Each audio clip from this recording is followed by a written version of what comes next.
So you're currently in a safe location, Allison. Well, we believe so. We believe I'm going to be okay today. You're embedded in Torrance. Yeah, we had some really fun power situation going on here. We had I was sitting at my computer, and all of a sudden everything started making loud noises. My speakers and lights. The lights got really bright. That's like movie stuff.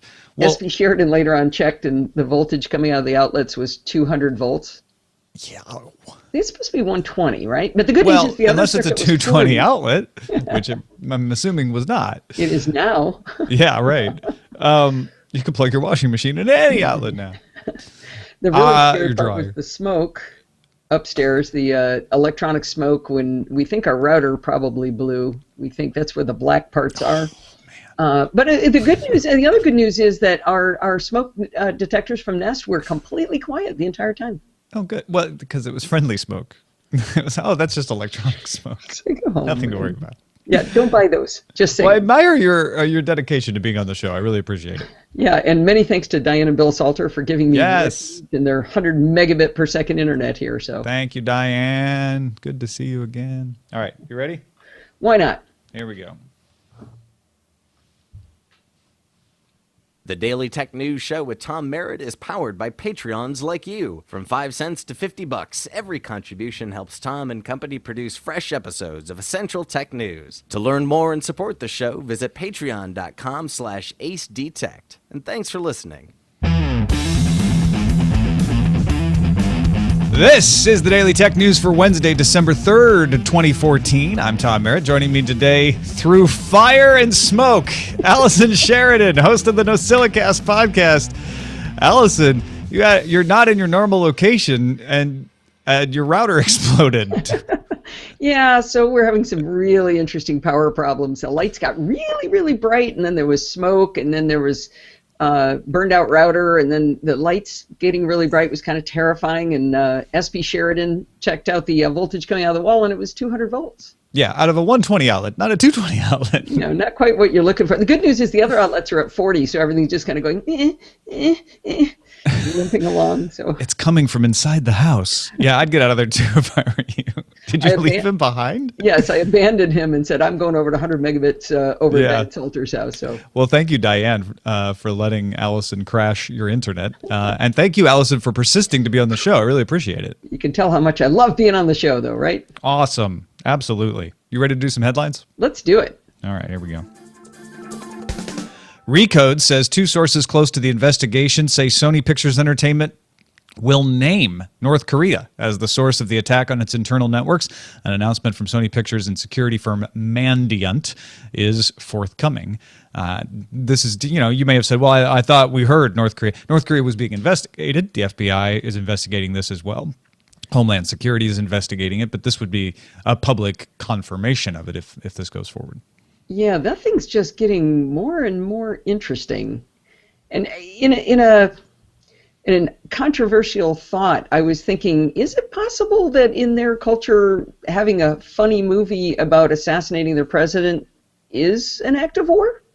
Well, by their culture, it depends on whether you mean the people, the government, the leadership, and the leadership very clearly thinks that, and they're really the only ones that are going to matter in this situation. Right. Only a certain number of people are allowed access to computers.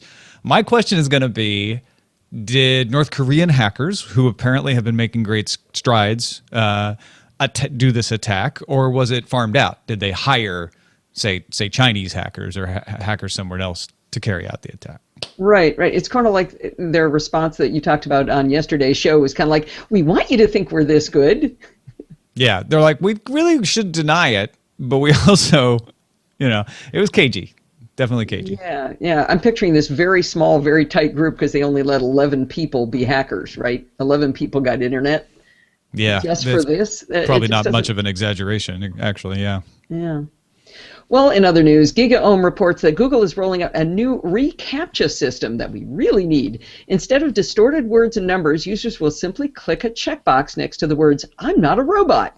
Google's advanced risk analysis will look at IP addresses, cookies, mouse movements, and more in an algorithm to determine whether a user is a human or a bot. Mobile users will be presented with a puzzle, for example, matching a picture of a kitten with other pictures of kittens in a grid of multiple pictures. We're going to talk a lot more about this. This is our main discussion topic. Not only like whether this is a little creepy with what it's detecting about you to determine if you're human, but also some accessibility.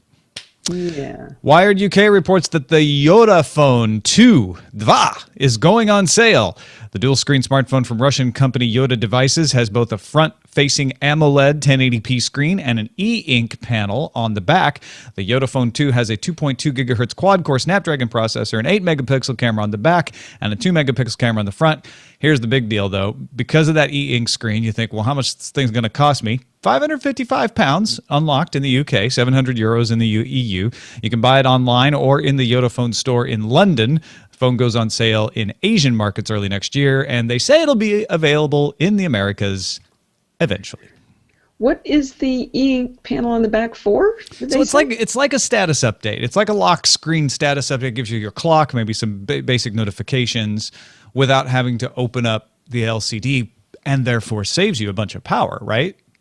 Well, this sounds kind of like those laptops that came out, the Windows laptops that came out that had the little display on the front where you could see messages. I don't remember seeing those anymore. Yeah. Well, and that was laptops. I mean, people definitely take advantage of notifications on their phone. Right. I think this is a battery-saving move. Yoda Phone was supposed to come out with this in February, or I guess they announced it in February, and we've been waiting, and it's finally here. So I'm curious. I think if this doesn't catch on, it's not going to be because of the e-ink panel. It's going to be because of the rest of the phone. Or the price. Yeah, it's not. I mean, this is unlocked, so it's not crazy. 700 euros? Yeah, what's the storage on it too? I mean, that's that's pushing iPhone 6. It's up there. Price, it's up there. It's a little pricey. You're right. All right. CNET reports that according to market research, Parks Associates, in the first 3 quarters of 2014, 10% of U.S. households with a broadband connection bought at least one streaming media player. Roku kept the top spot with 29% of sales in the first 9 months. Google's Chromecast, however, moves into second place with 20% of sales, sending Apple TV's ancient device to third with 17%. In fourth, Amazon's Fire TV box and stick. Yeah, it's the opposite of ancient. Although I guess you could call the Roku ancient too. It's been around almost as long, if not longer. When did the Roku 3 is only like a year old though, right? And you're talking about the most recent model. When Apple TV was refreshed last year, wasn't it? I thought it was. I mean, it was a minor upgrade. They just gave a little chip upgrade, I think. Okay, I thought it was 2 years ago. I remembered hearing yesterday. I would like to see the numbers on what are actually used. Because, I mean, I have a Chromecast, and I bought it, but I don't actually hardly ever use it because I can't remember. I keep looking for the remote and forgetting that there is a remote, isn't a remote. So I use my Apple TV a lot more, even though it's ancient and creepy. I've been having problems with my Apple TV. I was trying to do some video on my laptop and AirPlay, and it just started having a crappy frame rate.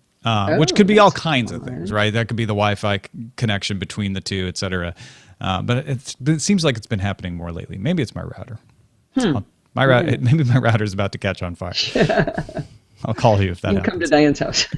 Ars Technica reports on the announcement of the newly announced Bluetooth 4.2 spec. Among the improvements are the ability to connect directly to the internet over IPv6 and 6LoWPAN connections, over whether you get more controls, over whether beacons are allowed to track your device. Some nice privacy controls there. Speeds are supposed to improve up to 2.5 times over the previous version. And are you going to be able to use it? Because your devices are all Bluetooth 4, most of you. Some older Bluetooth 4 devices, depending on the manufacturer, will be able to take advantage of the privacy features, which is great. You'll still need to do a firmware update to enable that. However, the speed and packet improvements will require new hardware. So are they saying use Bluetooth instead of Wi-Fi to connect to the internet? Is that what you mean? It would become an option with 4.2. They would only be able to connect to an IPv6 enabled router. Okay. But yes. But the future is coming. Yeah. Right. GigaOM passes along that Mozilla's release manager tweeted the company is going to get Firefox on iOS. Apple added the WK WebView API in iOS 8, which gives third-party browsers access to the full power of the JavaScript Nitro engine, which previously was only accessible to the Safari browser. Now, I thought Mozilla was not WebKit, and I thought you had to use WebKit on iOS, no? I don't know if this means they would use WebKit. It probably would have to mean that. Does Opera use WebKit with their mobile browser? I don't know. I'm pretty sure Chrome does. Good question. Yes, I know Chrome. Well, Chrome did anyway until even in the desktop version until recently. So I think this is basically Mozilla saying, look, we can actually make a decent browser now, so we're going to do it for mobile, which I would like, because one of the things that slows down my use of Firefox, I do use it for some things, is that I can't use it across certain platforms, particularly the iOS platforms, right? So I would love to see, even if it is a WebKit version of Firefox, if it has all of the sync capabilities and kind of share my bookmarks and all of that. Opera's new browser allows you to share bookmarks in more and more ways, and that's really nice when you go across from Opera to mobile. I use Opera as default on my Windows 8 machine, so I'd like to have this option. I think that's great. I think having the options is the most important thing. I mean, how many times do you bring something up and go, ooh, that's weird. Well, let me switch browsers and find out what's wrong. I mean, I've always got to have multiple browsers. So keeping the competition alive, I think, is a great thing. People are saying, yes, Opera does now, and Opera is Blink in the chat room. So there you go. What does that mean? Don't know. Is that some hip new phrase the kids are using? Those seem to be contradictory, whether it's Blink or not Blink. But yeah, 40 Thieves says, as far as I'm aware, Apple forces everyone to use WebKit, which is what Allison was saying. I think she's right about that. Star, let's look at some news from you. These are things submitted by our audience at dailytechnewsshow.reddit.com. And Star Fury Zeta has been submitted the Ars Technica article that security firm Cylance published a report Tuesday describing Operation Cleaver. The sustained cyber attack campaign has attained the highest level of system access at targets in 16 countries, according to Cylance. Compromised systems include employee login servers, VPNs, routers, and switches. Among the 50 target organizations are airports, hospitals, telecommunication providers, chemical companies, and governments.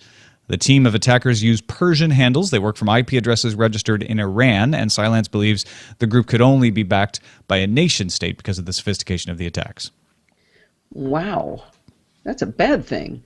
And everyone's assuming, and Cylance says, look, the circumstantial evidence is this is an Iran-backed organization. Iran denies it. They say, no, that's absolutely not. But if it was, you would see it as a response to Stuxnet. Do we know what the damage is?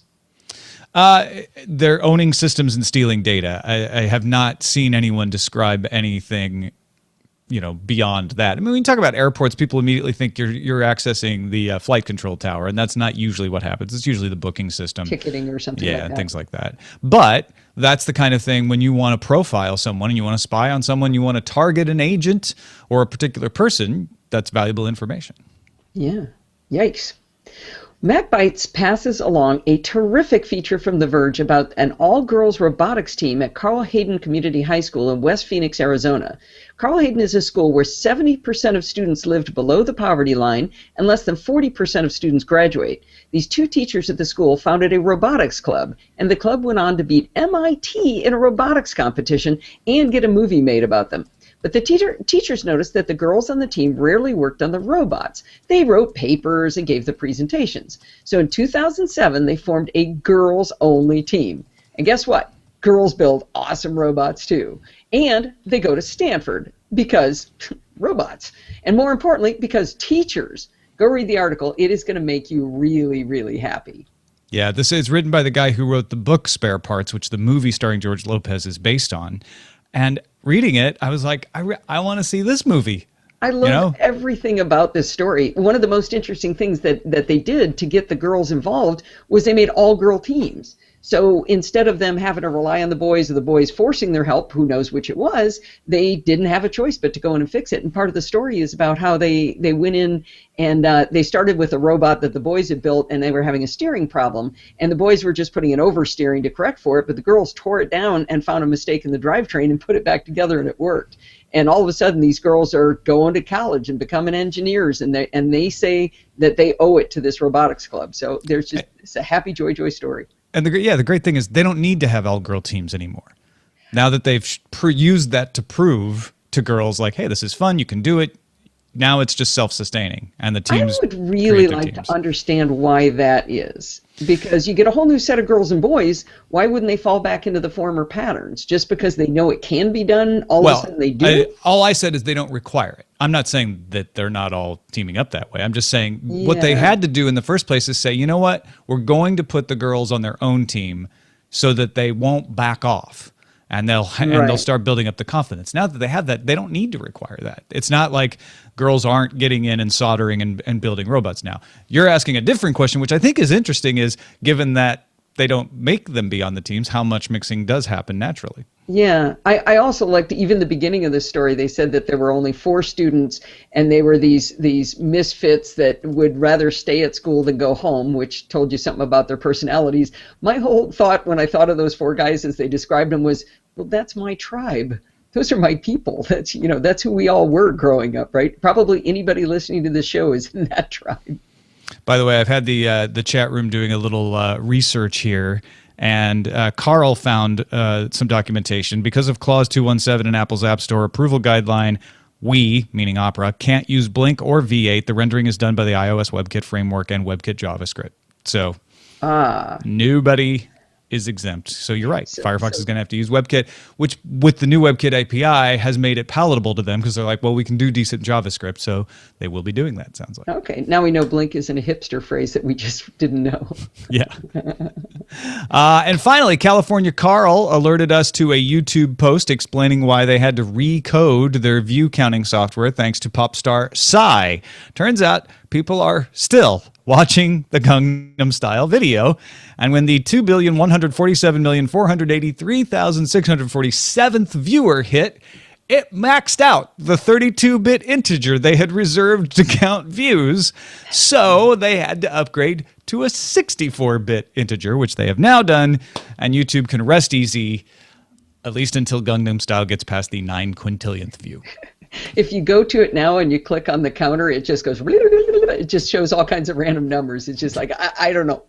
Broke. We are so broke. And this is a Y2K thing, right? They're like, oh, well, we'll never get beyond 2 billion views on a video. Right? You just never know. And that's a look at the headlines. All right, let's talk CAPTCHA. Google blog from product manager Vinay Sheth showed off the new CAPTCHA system today. It's reCAPTCHA. Google bought reCAPTCHA. reCAPTCHA got its start as a way to help digitize books. It's very clever, right? If you look at reCAPTCHA, there's always 2 words. One of them is distorted. One of them's not so distorted. The not so distorted word is really just you helping to digitize a book or some piece of manuscript. So I guess they're done digitizing because they've moved away from that. Snapchat, WordPress, Humble Bundle have all implemented this. An algorithm is used to determine if you're human because algorithms out there can now solve 99.8% of distorted text CAPTCHAs. And as I pointed out on the morning stream this morning, Allison, the algorithms out there that break CAPTCHAs are way better than I am. Exactly. I think I run about 62% last time I measured it. Yeah, I don't even think I got that far. So Google took something they call the advanced risk analysis that they had implemented for a while now and have updated it to a new system. The new system looks at IP address, cookies, etc., your mouse movements, because they say we can tell when a mouse movement seems to be human versus a bot. And it uses other signals. And Google says that we have other signals in there as well, but we're not going to reveal those because we don't want the bot makers to know about them. So it consists of a box that says, I'm not a robot or I'm not a bot, and you click it. That's it. That's all there is to it. And because it's looking at your profile, your cookies, your IP address, your mouse movements, it goes, yep, we're pretty confident you, in fact, are a human, and we're going to let you on. Now, if they're not confident, if they say, it's close, we can't really tell, we're not in the right percentage, then it will fall back to the previous CAPTCHA with the distorted text. But remember, back in February, they changed that from being letters to being numbers, and they're still using this advanced risk management to sort of determine how hard to make it. They make it harder the less confident they are that you're human. For mobile, you may be wondering, well, how do you include mouse movements? They're doing a totally different thing. That's the tap to solve puzzle thing Allison was talking about earlier. And you look at kittens and dogs, and it says, match this, and it's a kitten. As long as you don't think too hard about it, it's pretty easy. What do you think about this, Allison? First of all, on the, well, we know so much about you already because we're Google, we can tell you're human part of it. That didn't even occur to me to worry about or bother me. It's a case of using it to make us much, much, much, much happier. If there's a single person out there who would rather try to solve a CAPTCHA than say, yeah, go ahead and take my cookies, I don't know that I've actually met them. One thing you said that they don't ask you anything, just I'm not a robot. I followed a couple of the links to the original article, and it did show that they do ask you a couple of questions, like what's my favorite color? That confused me too. Those are examples of you filling in a form. They're saying, oh, so you're doing this other thing. But I actually went to Humble Bundle and WordPress and tried it out in reality. Those don't exist there. Okay. What it is you're creating an account, right? So you have to put in your whatever username you want, what your password is going to be, what your name is as part of creating the account, and then the I'm not a bot is down at the bottom. So that choosing a color thing was just supposed to represent creating an account. Okay. It was confusing though because it made me think like, oh, so I have to choose a color, and how does that inform them that I'm human? And in the video, they specifically showed the mouse going back and forth between red and blue of deciding what my favorite color was. And I guess they're measuring the mouse movements at that part. Yeah. But maybe they just do that when you're filling out a normal form, watching what order you do it in. I wonder what will happen. I usually fill out forms using 1Password. I push a button, or LastPass. If you push a button and it fills it all in, am I going to look like a bot? Yeah, I wonder if that affects it, or if it's getting enough, because you still have to go and check the box, right? Maybe it gets enough mouse movement there that it'll still be able to determine who you are. Yeah. Now, my biggest concern on the thing you talked about, where they show a picture of a kitten and then they have a picture of kittens and dogs and they say which ones are the same as what you see here, that's not exactly what I would call an accessible CAPTCHA. The blind are going to have a really hard time solving those puzzles. So, and they didn't talk about that on mobile having an alternative. They did, the article links to a blog post they did, I want to say it was back in February, about improvements to the audio part of the CAPTCHA. Yeah. And if anybody's not familiar with this, if you can't see, you can't solve these at all. So the what it does is it'll do things like read out a series of numbers for you with a bunch of noise in the background. And they said they've improved the algorithm on that, and they've already done that. So I don't think any of this benefits the blind, what they're talking about right now. In fact, it might make it harder. Like, I'm guessing that might not be a checkbox and readable text with a screen reader that says, yeah, with a screen reader, it's probably going to default to the old reCAPTCHA system, which is, like you say, has audio, but I've seen a lot of complaints about the usefulness of this. And granted, they're very similar complaints that we have as sighted people, where we look at the numbers and can't tell it's there. It's too hard. It's the same thing. They're listening and they're like, but I can't tell what the numbers are. And like you said, they've tried to improve them. But so in your opinion, this really doesn't do much for accessibility, huh? I don't see any advantages. Certainly not for blind users. Right. The and I think deaf people don't have a problem with this. That would be different than sighted. Mobility impaired is a third category. Manipulating a mouse to the checkbox, that shouldn't be, I don't think, any harder. I don't think. But you might not get mouse movements that made any sense if you're moving it, by blinking or using those buttons. What are those called? Although, don't forget, it's not just the mouse movements. There's also the IP address, cookies, etc. And in those cases, maybe even the blind users would be able to have their screen reader check the box and then have it go, yeah, no, we see the cookies, we see the IP address, you're good, and move you along. If it does work that way, and I don't know that it does, but I can't imagine that would help. If it's sort of a double-edged, or a catch-22, that if the text "I am not a robot" and the checkbox are visible to a screen reader, then they're visible to bots. Well, I'm sure they are visible to bots, but the bots can't make the movements the same, and the bots don't have the right IP address and cookies set. But there's no mouse movements for the blind either, because you do it all by hitting keys to move. Well, and that's what we don't know, right? Is how important is that mouse movement to the determination. It sounds like they just take all the signals in and they say, do we have enough info? If you've got really solid cookies and you're logged into Google, that may be enough. And they go like, yeah, we don't care about your mouse movements. But yeah. No, did we talk about the statistics already that they saw on WordPress? It was, what were the stats? I know it was 60% on one. 60%? Yeah, 60% went through without having to resolve to the early reCAPTCHA, which, it's better, more than 50%, but that's not right. That was on one side, but on another, it was much better than that. it was more like 90%, wasn't it? On Humble Bundle, was it? Or Yeah. Snapchat? Those are the three. Or WordPress. WordPress was 60%, I thought. Or what? Oh, okay.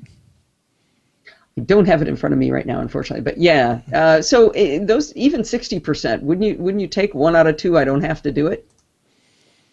Yeah, I will. I mean, the fact that this is all it's doing is defaulting back to the earlier system means that at worst, I'm just going to have to use the earlier system, right? In last week, half the time more than 60% of WordPress traffic and more than 80% of Humble Bundle traffic on reCAPTCHA encountered the no CAPTCHA experience.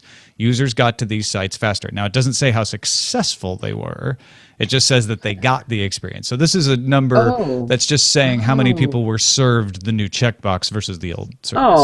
Oh, I thought it was how successful they were. Mm-hmm. Never mind.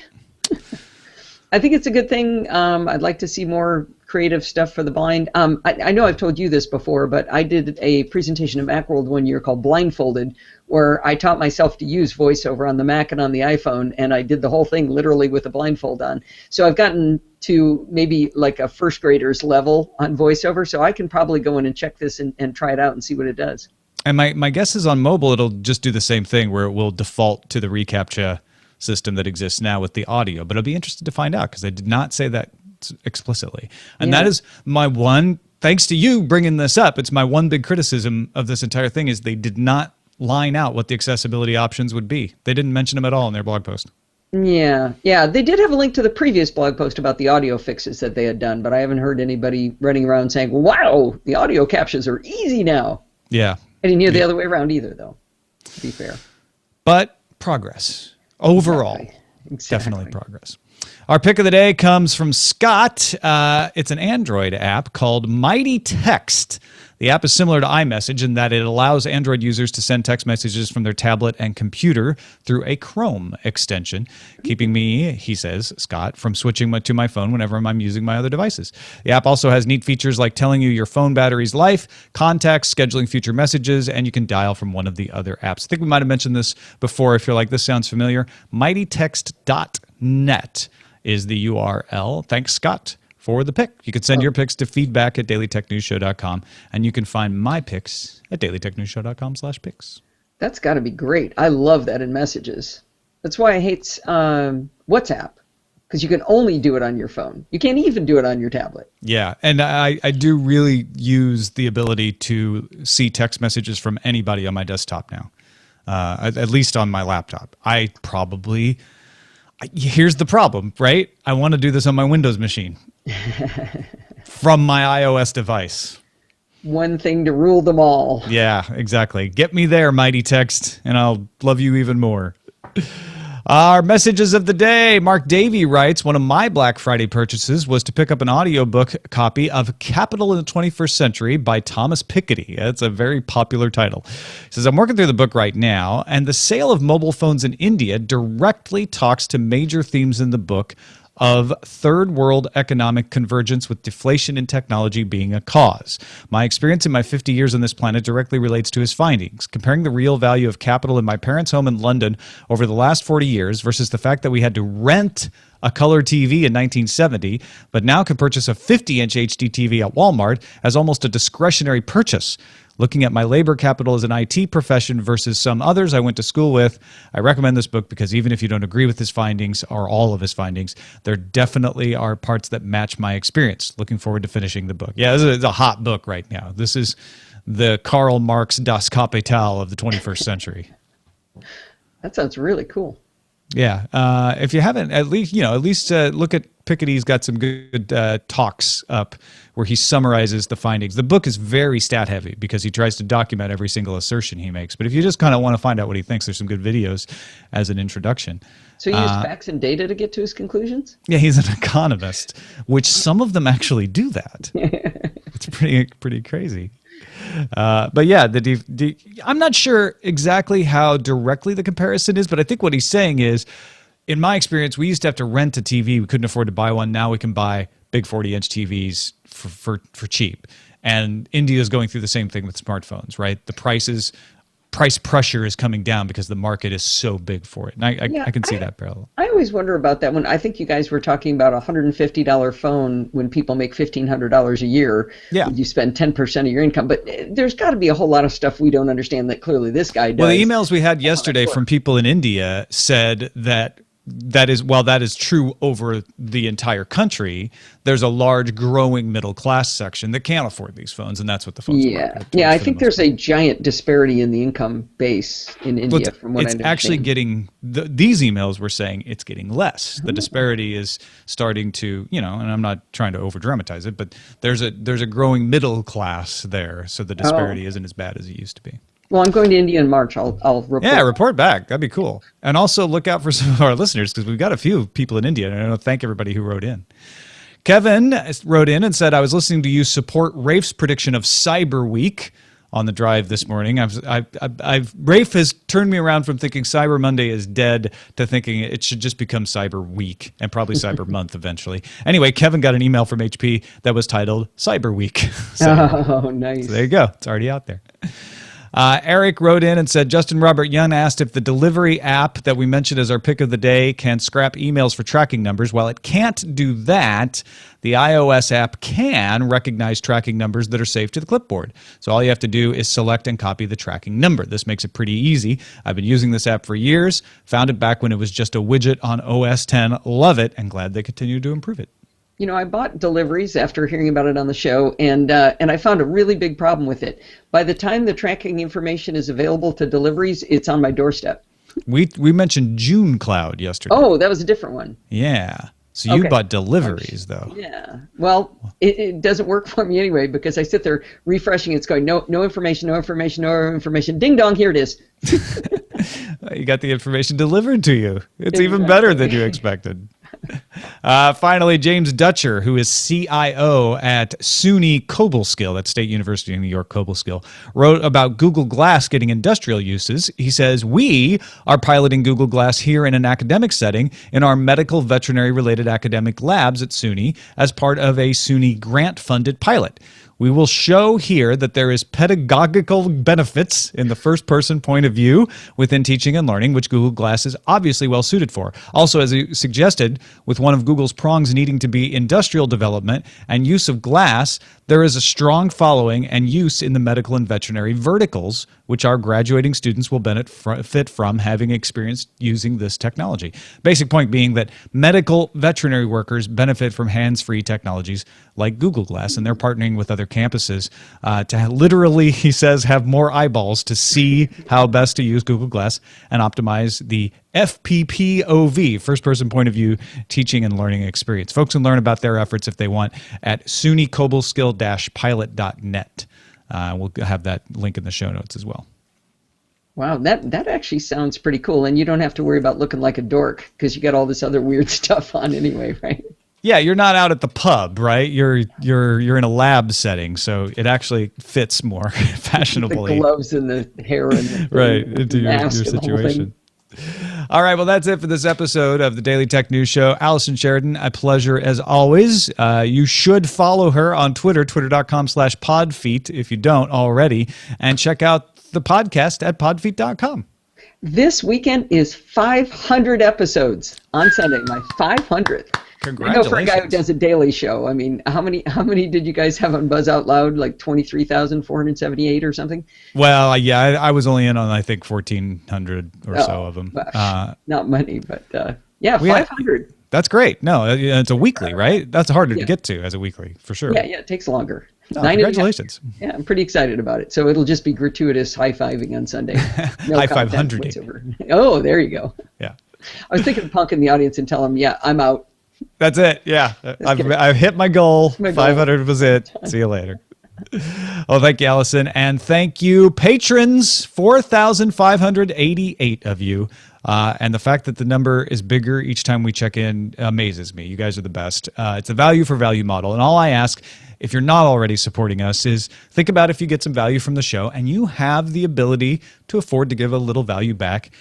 Go to dailytechnewsshow.com/support and choose your favorite method of doing so. We really appreciate everybody who does it. An old Buzz Out Loud listener made a donation on PayPal, yesterday, and it warmed my heart. So thanks to everybody who supports the show. You know, I was thinking about the Patreon model that I was listening to somebody who was saying, hey, I want you guys to go buy this extra thing to support me. You should pay for this extra thing. And when I did the math, it was about what I pay in Patreon, but it didn't feel as good. Mm-hmm. It was like, well, I don't need that other thing, but can I just pay you that amount? My head is now wrapped around the idea of I get value from this show, I'm going to pay for it. Yeah, and then and when you support any show, not just mine, but any show with Patreon, then you're giving more of the money to the creator than you would if you responded to an ad or bought something. So there's that aspect of it too. Yeah. Don't forget, you can also, if you're like, I don't got no money, Tom, stop asking me, you can have a voice in what stories we cover, at least, at dailytechnewsshow.reddit.com. You can email us, feedback@dailytechnewsshow.com. Give us a call, leave us a voicemail, 512-59-DAILY. That's 512-593-2459. And listen to the show live, 4:30 Eastern, 1:30 Pacific, Monday through Friday at alphageekradio.com. Our website, dailytechnewsshow.com. We'll be back tomorrow with Simon Dingle from South Africa. Talk to you then. This podcast is part of the Frog Pants Studios Network. For more information about this and other shows, visit frogpants.com. Audio program so good, it's like you're there. Diamond Club hopes you have enjoyed this program.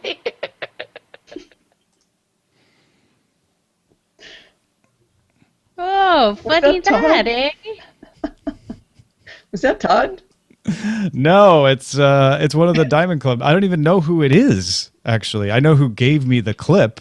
I actually clipped that out myself, but there was another person who did a clip for us, Big Shot Prof, but I don't know if that's the person who... Oh, no, wait, it wasn't Big Shot Prof. Who was it that clipped it out? Please tell me my mute button was effective. Yes, it was. James G. clipped it out. James G. Diamond Club hopes you have enjoyed this program. That's awesome. I gotta say, Jury? it kind of No, I don't think that's Jury. blows my mind, this Sony Pictures thing. Yeah. Oh, When you think about the tensions.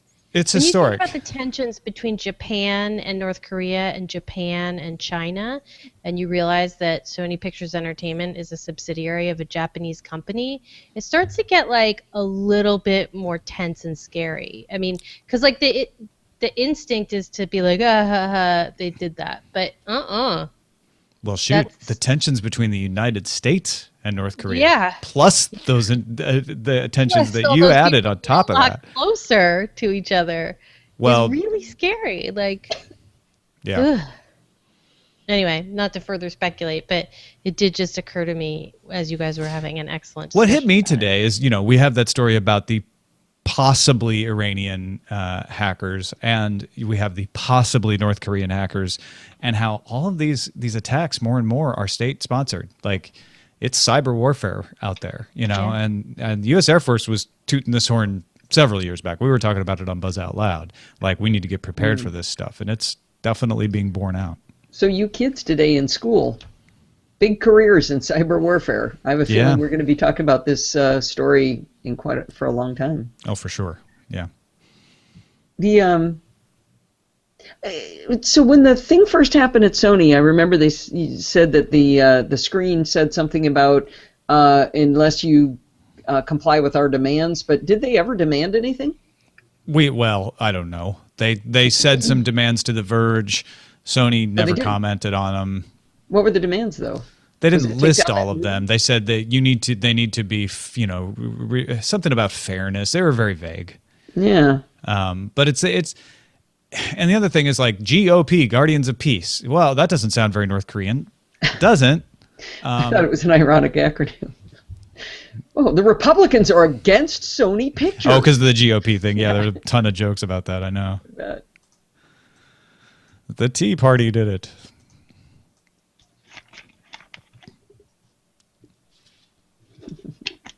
PVC guns. Diamond Club hopes you have enjoyed this program. Sorry, they're still saying it's Jury with Brian laughing. It's Brian laughing for sure at the end. I didn't realize it was actually Jury.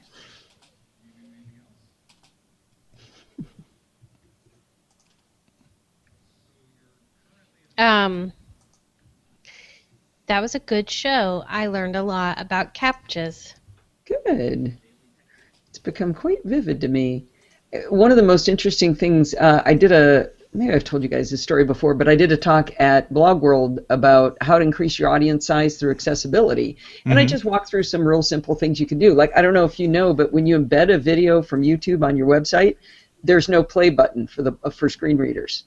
So you have to do that manually? Yeah, all I do is I made a text expander snippet that said, using a screen reader, click here, and then I embed the regular link right there. And it takes you to the bottom of everybody. Why don't they have a play button in the embed?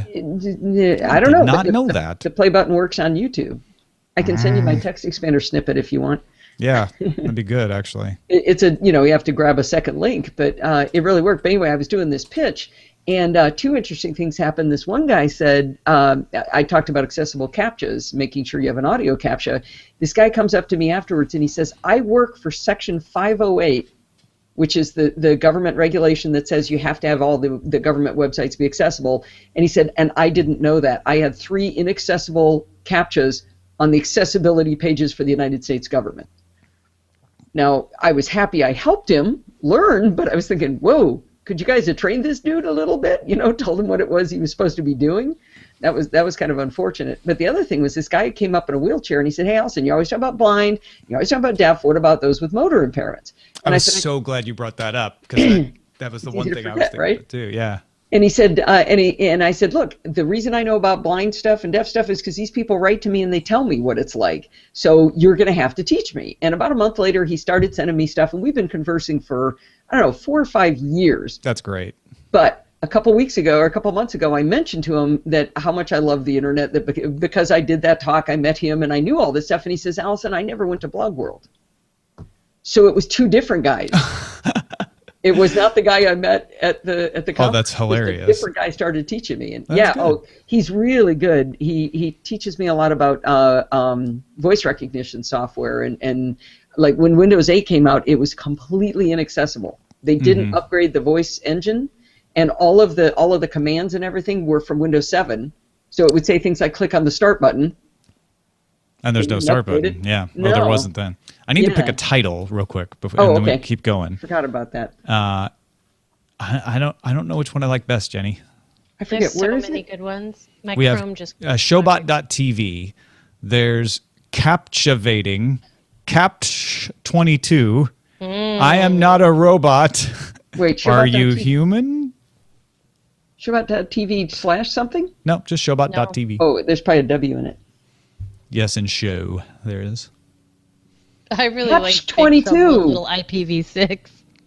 Where is that? Big Trouble in Little IPv6. Like, I didn't see that one. So awesome. It's not even really appropriate to the story, but it's hilarious. That falls into my when are you going to get another chance to use that reference category of. I don't know. You would be surprised. IPv6 usage is on the rise. I bet we might have another trouble. But save that one, big. You never know. I like CAPTCHA22.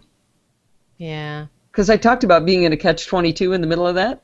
Yeah, that one's rocketing to the top. All right. Todd had some good ones, like Google's robot will decide if you are human, and then there was Google invents the automatic Turing test, which I liked.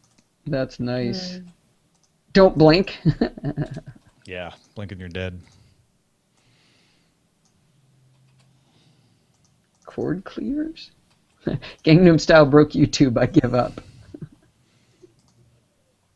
But the completely automated public Turing test is what the CAPTCHA in CAPTCHA stands for. I don't get the... Oh, it does? Yeah. Say the acronym again? It's completely automated public Turing test to tell computers and humans apart. CAPTCHA. Where's the second C come from? Whoever invented that deserves a beer. That would be Louis von Ahn, Manuel Blum, and Nicholas J. Hopper of Carnegie Mellon University, along with John Langford of IBM. What's wrong with you, the technology, but the name. That's brilliant. Yeah, I'm not sure which one of them came up with the name. Louis von Ahn went on to develop reCAPTCHA, which is the one that does the book digitization at the same time, and then he sold that to Google. How is it you have time to know stuff like that and watch so much TV? Because I do that kind of knowledge specifically for the show between 11 and 12. I'm reading that from my notes. Oh, okay. It's in the doc. You could have. Oh, I didn't see that. See, I'm totally cheating. I thought you just had that right there. Like, it's just something you need to know. I'm just looking down and thought. Faker. I think CAPTCHA 22 is pretty great. Yeah, I like that one too. Should it have an A? Or should it just be CAPTCHA? Well, I think CAPTCHA 22. I would Because if somebody isn't thinking CAPTCHA, they wouldn't know what the title meant. But CAPTCHA 22 would catch it. Nobody who hasn't heard this show is looking at the title. So We don't truck with SEO around here much, ma'am. There's no SEO nonsense. So you're saying the only people who will read the title are the ones who have already seen the show? But they are show conversant. They understand that our titles are whimsical and chosen by the audience, and therefore not necessarily designed for complete understanding of the show content. There, I've a disclaimer. I use that was good. I use a title that has something to do with the show content. That's not what I'm doing wrong. We had to put a disclaimer before Cord Killers because we were playing a parody of the Star Wars trailer, but so many people have been like, I don't want to see it. I don't want to see it. Yeah. They were like, okay. Good luck with that. And we had one person thank us. They were like, thank you very much for that. I didn't want to be spoiled, and you prevented me from being spoiled. So it was good. Big Jim says CAPTCHA's better SEO. SP Sheridan said to add the A earlier. Oh, he must have earlier in suggested it. Yeah. When they first threw it in there. Whimsical title number 2003.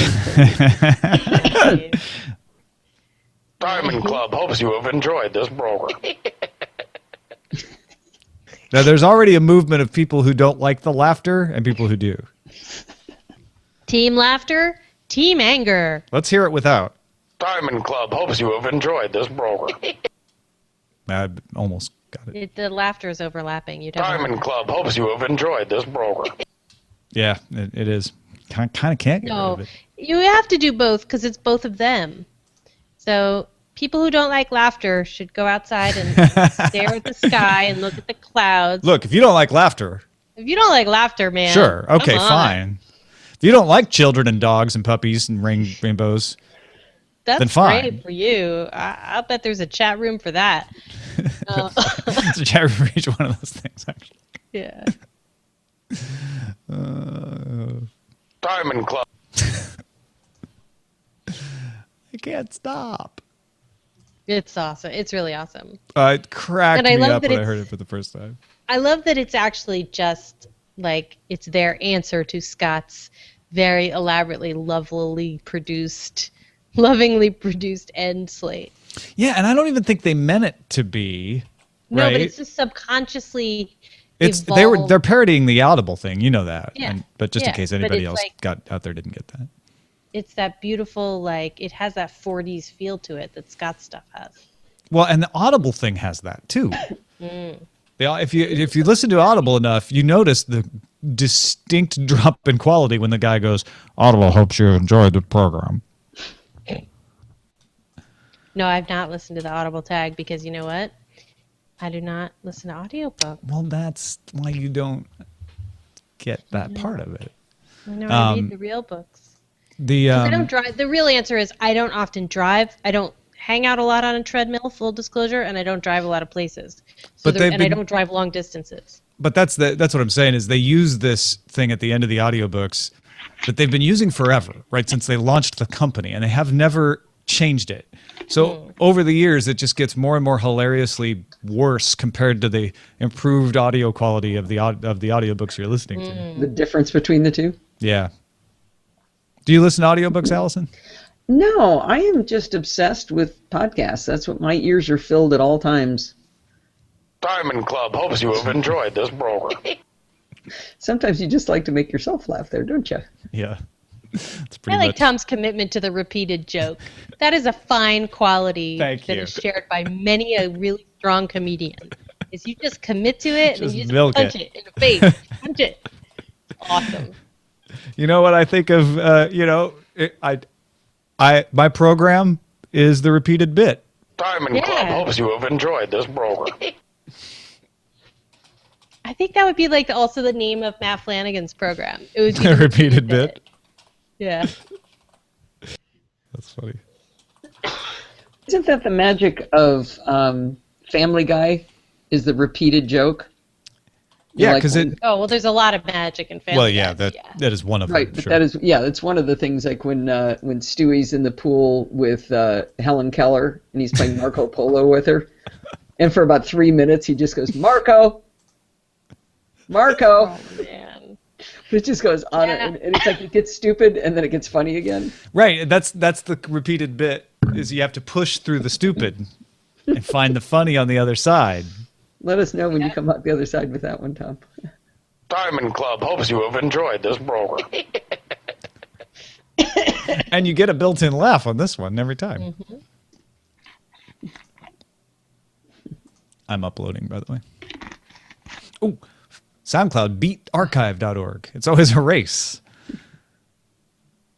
Did you guys ever go to sporting events where they do the really ridiculously stupid like hat race, or they have different versions of them sometimes at the baseball race, and you're like, and it's automated. It's up on the. I'm not talking about the hot dog race in Washington. I'm talking about like it's just a pre-recorded thing, and everybody starts cheering. The worst one was the A's used to have a Pepsi bottle cap race, and you'd choose red, white, or blue, which was like none of them were the colors of the A's. It was pre-recorded. Everybody cheers for it. That's what I do with SoundCloud. You're really bored at sports games is what's really going on, right? Oh man, really? Well, I am. You just went there. Sports ball. Sports ball. Well, they don't do it while the game is on, right? No, it's between innings. Yeah. I didn't mean to imply by any means that baseball is the most boring thing ever. Of course not. No one would ever say that repeatedly to me on Twitter. All right, I think. Someone just made me laugh really hard because I read on Twitter, Ace Detect, Molly Wood, are you familiar with the net neutrality fight? What? Laughed really hard. They met. I know they made the a very SMS thing, but legit yes. thing, Yeah. but that's all I read, and I just started to laugh. Yes, I believe they are. Hey, Tom, I noticed a weird problem with Google Hangouts and the new Zoom button in Yosemite. Hold on a sec. Okay.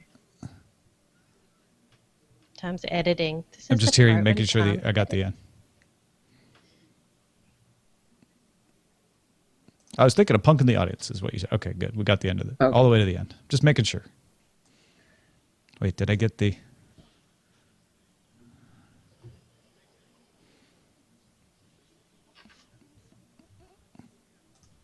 Diamond Club hopes you have enjoyed this program.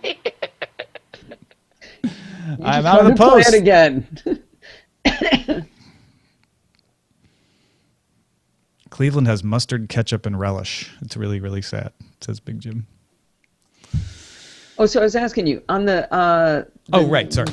On Yosemite, I used the green button in the upper left-hand corner to expand my Google Hangout window, and I couldn't unexpand it. It went full screen, and it wouldn't ever let me pull it back. Like when you go to the top of the screen, it brings the menu down. The menu never see, I don't came have my back down. Hangout machine upgraded to Yosemite for obvious reasons. I'm going to try breaking it again to see if I can get it to do it. Next time I do a Hangout on my Yosemite laptop, I'll let you know. Let me try it now just to see if it was a fluke. Oh, my God. Oh, it doesn't seem to have broken. Natalie Morris just posted some delicious gingerbread houses. I want to eat them. Natalie. She says, mine's the ugly one, and they're both awesome. You know what? I love gingerbread. I broke it again. It does break it. So you broke it again? Unzoom. You do get the menu bar, but you go to Zoom and it doesn't come back. It's full screen forever. Well, we should stop the video broadcast so that you can go see if more than your router is still on fire. My house is still alive. Steve Bye, just wants me everybody. to go back.